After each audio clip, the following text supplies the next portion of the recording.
Hey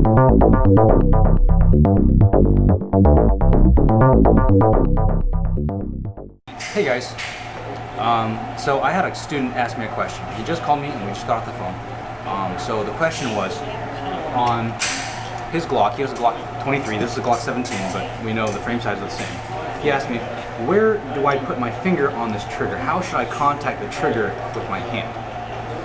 He asked me two things basically, it's a two-part question. One, where do I touch it on the pad or the joint or the tip of my finger? And two, is it okay if I drag my base of my finger on the stock of the pistol? And my answer was this. And now we teach the stress fire system taught by Masato Yu, and he recommends that shooters use the power crease, or in other words, this first joint, the crease of that first joint right in there. Now, basically, that requires placing this joint on the trigger, wrapping your hand around it. What you may find, though, is that now the pistol, if I place it properly, is recoiling down my thumb instead of down my arm as I would prefer, right? So what this comes down to now is how do your hands fit the gun and what kind of gun you're using. Here I've got 4 types of guns. I've got the 4 primary types of trigger mechanisms and a couple of frame sizes, and we'll take a look at all of them.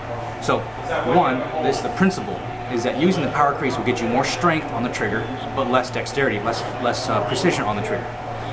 For a more precision, a lighter trigger, for example a 1911 or precision rifle, you might use the tip of your finger. For a semi-automatic such as this Glock, I would probably recommend placing the pad of your finger, the center of that pad on the trigger. This allows me to wrap my hand fully around the gun, recoiling down the web of my hand, while placing the pad of my finger for good dexterity and good strength. Okay, let's try the next platform. Okay, so this is a Smith & Wesson Model 63. It's a double action 22 caliber J frame, small frame revolver that we use for a lot of our classes. Okay, for a 22 caliber revolver, it has a fairly light trigger, and it's a fairly small frame, so women and people with small hands can wrap their hand around it. One of the things that you want to look for is being able to place that crease on the trigger. Place that crease fully on the trigger so that when you cycle, check chamber, when you cycle this trigger all the way back, you get maximum amount of strength on that trigger. Okay? Notice that is highly dependent upon how big the grip of the gun is and what kind of grip you have on it and what kind of frame size you have. Alright, so let's look at another one. The Walter PPK S and 380. Very common type of trigger mechanism, double action, single action trigger. Okay? In single action, you notice the trigger, the length of pull is very short. Right there. I'm using the pad of my finger. But now in double action, the trigger pull is very long and very heavy, and if I use the pad of my finger, I have a hard time controlling it. I may not get a good strength and good grasp on it. So what I'm going to do is I'm going to bury my finger all the way tight on that trigger so that under stress I can just mash this trigger down and hold on fully. So when this gun recoils, it's a short gun, it's very snappy under recoil, it's a direct blowback, they have very sharp recoil for how small they are. And I have 10 fingers now holding the gun back under recoil. Same thing, it resets into single action, I'm still using my power crease. Again, if you have small hands, this may not work. So that gets into shopping for a gun and make sure the gun fits your hand size. Okay? So pay attention that when you shop for a gun, place the gun in your hand and see if you can wrap on a double action trigger. You want to get that crease. For ladies with a smaller hand, this PPK type platform may be too big. Even though it looks like a small, cute gun, it may not be appropriate gun for someone of small hands or small stature. Okay? So let's move on again.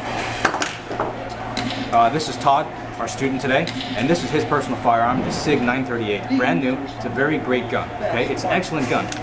Has a very nice single action trigger. It's kind of a medium break, not very heavy, not very light, very firm, very good, with a standard ambidextrous safety, very good on it. Okay, but what you'll find is on this type of trigger, I want to use, if I use my crease, this is okay. Again, it's good as long as my thumb's not too long and not conflicting, because it has such a short trigger. I don't want. Now, if I have longer thumbs, such as Todd, would you hold this gun and grip it tight in your hand? Okay, good. Lock this thumb down, bury your finger in there. Let's do 2 hands on it and turn around right here.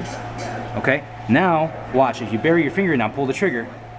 Okay, it's coming awfully close to getting his thumb in the way. All right, so just check to make sure when you're purchasing your gun, make sure that it fits your finger. For this type of gun, probably what you want to use is the pad of your first finger, because it doesn't take much strength. The pad of that first finger, so that these fingers do not interfere. Okay, and give it a smooth roll, and hold and release. Good. All right, my name is Brian Wang, and we are Brian Wang LLC. We train firearms, self-defense, lethal force, and a full spectrum of pepper spray and everything like that. We're located in the Tampa Bay area, and have a good day. Be safe.